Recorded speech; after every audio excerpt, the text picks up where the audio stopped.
Hi friends, ನಾನು ನಿಮ್ಮ Nishchita. Welcome back to my channel. ಇವತ್ತಿನ ರೆಸಿಪಿ ಒಳಗೆ ವೆರಿ ಈಸಿ ಆ್ಯಂಡ್ ಟೇಸ್ಟಿಯಾಗಿರುವಂಥ ಆಲೂ ಬೆಂಡಿ ಸಬ್ಜಿ ಹೆಂಗೆ ಮಾಡೋದು ಅಂಥೇಳಿ ತೋರ್ಸಾತೀನಿ. ನಾನು 2 ಚಾನಲ್ ಅದಾವು. ಒಂದು ನಿಶ್ಚಿತ MS ಲಾಗ್ ಚಾನಲ್, ಇನ್ನೊಂದು ನಿಶ್ಚಿತ MS ತಿನಿಸುಕಟ್ಟೆ ಚಾನಲ್. 2 ಚಾನಲ್ನು ಸಬ್ಸ್ಕ್ರೈಬ್ ಮಾಡ್ಕೊಂಡು ಆ ವೀಡಿಯೋಸ್ನ ನೋಡಿರಿ, ಶೇರ್ ಮಾಡಿರಿ, ಲೈಕ್ ಮಾಡಿರಿ. ಬರ್ರಿ ವಿಡಿಯೋನ ಸ್ಟಾರ್ಟ್ ಮಾಡೋಣ ಅಂತ. ಫಸ್ಟಿಗೆ ನಾನು ಒಂದು ಬಾಳ್ಗಿನ ಬಿಸಿ ಮಾಡಿಕೊಂಡು ಅದಕ್ಕೆ ನಾನು ಉದ್ದುದ್ಕ ಹೆಚ್ಚಿ ಇಟ್ಕೊಂಡಂಥ ಬೆಂಡೆಕಾಯಿನ ಹಾಕ್ಕೊಳತ್ತೀನಿ. ಫಸ್ಟ್ ಒಂದು 2-3 ನಿಮಿಷ ನಾವು ಬೆಂಡೆಕಾಯಿನ ಡ್ರೈ ರೋಸ್ಟ್ ಮಾಡ್ಕೊಳ್ಳೋಣಂತ. ಈ ಥರ ಫಸ್ಟು ಡ್ರೈ ರೋಸ್ಟ್ ಮಾಡಿಕೊಂಡು ಆಮೇಲೆ ಎಣ್ಣೆ ಹಾಕಿ ಹುರ್ಕೊಳ್ಳೋದ್ರಿಂದ ಅದರಲ್ಲಿರುವಂಥ ಲವಳೆ ಅಂಶ ಲಘುನ ಬಿಟ್ಕೋತೈತಿ ಮತ್ತು ಈಸಿ ಆ್ಯಂಡ್ ಕ್ವಿಕ್ಕಾಗಿ ಕುಕ್ ಆಗ್ತೈತಿ. ಸೊ ಹಾಗಾಗಿ ಫಸ್ಟ್ ಒಂದು 2 ಮಿನಿಟ್ಸ್ ನಾನು ಅದನ್ನು ಡ್ರೈ ರೋಸ್ಟ್ ಮಾಡ್ಕೊಂಡಾದ್ಮೇಲೆ ಒಂದು ಅರ್ಧ ಚಮಚದಷ್ಟು ಎಣ್ಣೆ ಹಾಕ್ಕೊಂಡು ಚಲೋತ್ನಂಗೆ ಬೆಂಡೆಕಾಯಿನ ಫ್ರೈ ಮಾಡ್ಕೋತೀನಿ. ಬರೀ ಒಂದು ಕಡೆ ಬೆಂಡೆಕಾಯಿ ಫ್ರೈ ಆಗ್ತಿರ್ತೈತಿ, ಇನ್ನೊಂದು ಸೈಡ ನಾನು ಒಂದು ಮಿಕ್ಸ್ಚರ್ನ ರೆಡಿ ಮಾಡ್ಕೋತೇನಂತ.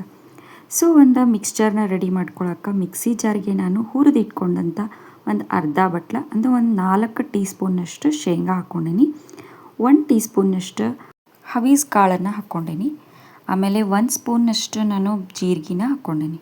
ನೆಕ್ಸ್ಟಿಗೆ ಒಂದು ಸ್ವಲ್ಪ ಟೇಸ್ಟಿಗೆ ಅಂಥೇಳಿ 3 ಒಣ ಮೆಣಸಿನ್ಕಾಯಿ ಹಾಕ್ಕೊಂಡು ಇದನ್ನು ತರಿಯಾಗಿ ನಾನು ಮಿಕ್ಸಿ ಮಾಡ್ಕೊಂಡು ಬರ್ತೇನಂತ. ಸೊ ನೋಡಿರಿ, ಇಲ್ಲೇ ನಾನು ಇದನ್ನು ಮಿಕ್ಸಿ ಮಾಡ್ಕೊಂಡು ಬಂದೇನಿ.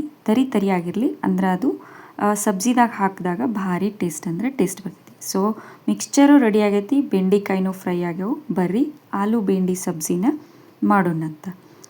ಸೊ ನೋಡ್ರಿ, ಇಲ್ಲೇ ಬೆಂಡೆಕಾಯಿ ಚಲೋತ್ನಂಗೆ ಫ್ರೈ ಆಗ್ಯಾವು. ಇವನ್ನ ಸೈಡಿಗೆ ಒಂದು ಪ್ಲೇಟಿಗೆ ನಾ ಈಗ ತೆಗೆದಿಟ್ಕೊಂಡು ಆಮೇಲೆ ಬಾಳ್ಗೆ ಒಳಗನ ನಾನೀಗ ಆಲೂ ಬೆಂಡಿ ಸಬ್ಜಿ ಮಾಡ್ತೀನಿ. ಬಾಳ್ಗಿಗೆ ಒಂದು 2 ಸ್ಪೂನ್ನಷ್ಟು ನಾನು ಎಣ್ಣೆ ಹಾಕ್ಕೊಂಡು ಫಸ್ಟ್ ಎಣ್ಣೆನ ಒಂದು ಸಲ ಚಲೋತ್ನಂಗೆ ಬಿಸಿ ಮಾಡ್ಕೋತೀನಿ. ನೆಕ್ಸ್ಟ್ ಇದಕ್ಕೆ 1 ಚಮಚದಷ್ಟು ಜೀರಿಗೆ ಹಾಕೋತೀನಿ. ಜೀರಿಗೆ ಚಟ ಆದಮೇಲೆ ನಾ ಇಲ್ಲ 2 ಮೀಡಿಯಮ್ ಸೈಜದ ಆಲೂಗಡ್ಡಿನ ಉದ್ದುದಾಗಿ ಸ್ವಲ್ಪ ಸಣ್ಣದಾಗಿ ಕಟ್ ಮಾಡಿ ಇಟ್ಕೊಂಡಿದ್ದೆ. ಆ 2 ಆಲೂಗಡ್ಡಿನ ಈಗ ನಾನು ಇದರೊಳಗೆ ಹಾಕ್ಕೊಂಡು ಫಸ್ಟು ನೀವು ಆಲೂಗಡ್ಡಿನ ಒಂದು ಸಲ ಚಲೋತ್ನಂಗೆ ಎಣ್ಣೆ ಒಳಗೆ ರೋಸ್ಟ್ ಮಾಡ್ಕೊಳ್ಳೋಣಂತ. ಸೊ ಅಂದ್ರೆ ಕುಕ್ಕಿಂಗ್ ಫಾಸ್ಟ್ ಆಗ್ತೈತಿ. ನಾನು ಆಲೂಗಡ್ಡಿನ ಕುದಿಸ್ಕೊಂಡಿಲ್ಲ, ಹಸಿ ಆಲೂಗಡ್ಡಿನ ಹಾಕ್ಕೊಳತ್ತೀನಿ.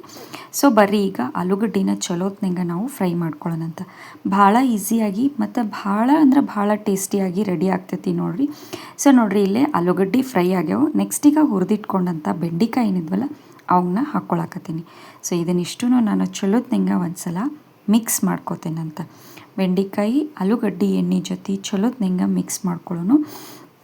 ಏನಂತಂದ್ರೆ ಇದು ಚಪಾತಿಗೆ ಮತ್ತು ರೈಸಿಗೆ ಸೈಡ್ ಡಿಶ್ ಆಗಿ ಭಾರಿ ಟೇಸ್ಟ್ ಕೊಡ್ತೈತೆ ನೋಡಿರಿ. ಈಸಿ ಆ್ಯಂಡ್ ಕ್ವಿಕ್ಕಾಗಿ ರೆಡಿ ಆಗ್ತೈತಿ, ಅಷ್ಟು ಟೇಸ್ಟಿಯಾಗಿ ಕೂಡ ಇರ್ತೈತಿ. ನೆಕ್ಸ್ಟ್ ಇದಕ್ಕೆ 1 ಚಮಚದಷ್ಟು ಬಿಳಿ ಎಳ್ಳನ್ನು ಹಾಕ್ಕೊಂಡು ಒಂದು ಸಲ ನಾನು ಚಲೋತ್ನಂಗೆ ಮಿಕ್ಸ್ ಮಾಡಿಕೊಂಡು ಎಳ್ಳನ್ನು ಒಂದು ಸಲ ನಾನು ಚಲೋ ಫ್ರೈ ಆಗುವಂಗನ ಫ್ರೈ ಮಾಡ್ಕೋತೇನಂತ. ಸೊ ನೆಕ್ಸ್ಟ್ ಇದಕ್ಕೆ ಡ್ರೈ ಇಂಗ್ರೀಡಿಯೆಂಟ್ಸ ಹಾಕ್ಕೊಳ್ಳೋಣಂತ ನಾವು.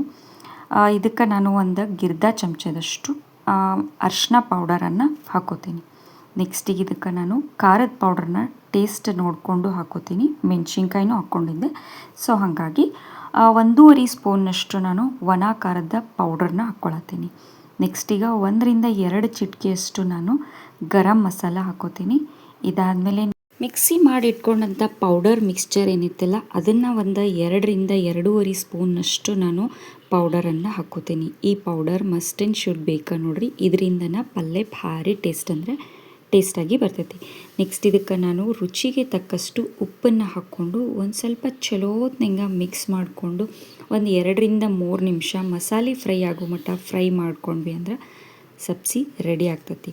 ಅದಕ್ಕಿಂತ ಮುಂಚೆ ನಾವು ಇದಕ್ಕೆ ಒಂದು ಸ್ವಲ್ಪ ಟ್ಯಾಂಗಿನೆಸ್ ಕೊಡಕ್ಕಂತ ಹೇಳಿ ಒಂದು 2-3 ಚಿಟಿಕೆಯಷ್ಟು ಆಮ್ಚೂರ್ ಪೌಡ್ರು ಇಲ್ಲ ಅಂತಂದ್ರೆ ಚಾಟ್ ಮಸಾಲಾನ ಹಾಕ್ಕೊಳ್ಳೋಣಂತ.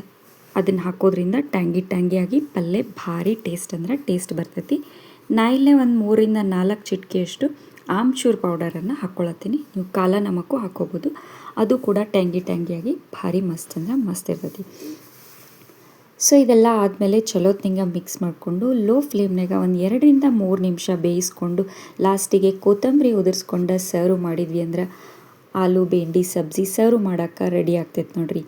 ಬಿಸಿಯಾಗಿ ಚಪಾತಿ ಜೊತೆ ಬಿಸಿ ರೈಸ್ ಜೊತೆ ಸರ್ವ್ ಮಾಡಿರಿ, ಭಾರಿ ಮಸ್ತಾಗಿರ್ತೈತಿ ನೋಡಿರಿ. ನೀವು ಮನೆ ಒಳಗೆ ಮಾಡಿರಿ, ಟೇಸ್ಟ್ ಹೆಂಗೆ ಬಂದಿತ್ತು ಅಂತ ಹೇಳಿ ನಂಗೆ ಕಮೆಂಟ್ ಸೆಕ್ಷನ್ನಾಗ ತಿಳಿಸ್ರಿ.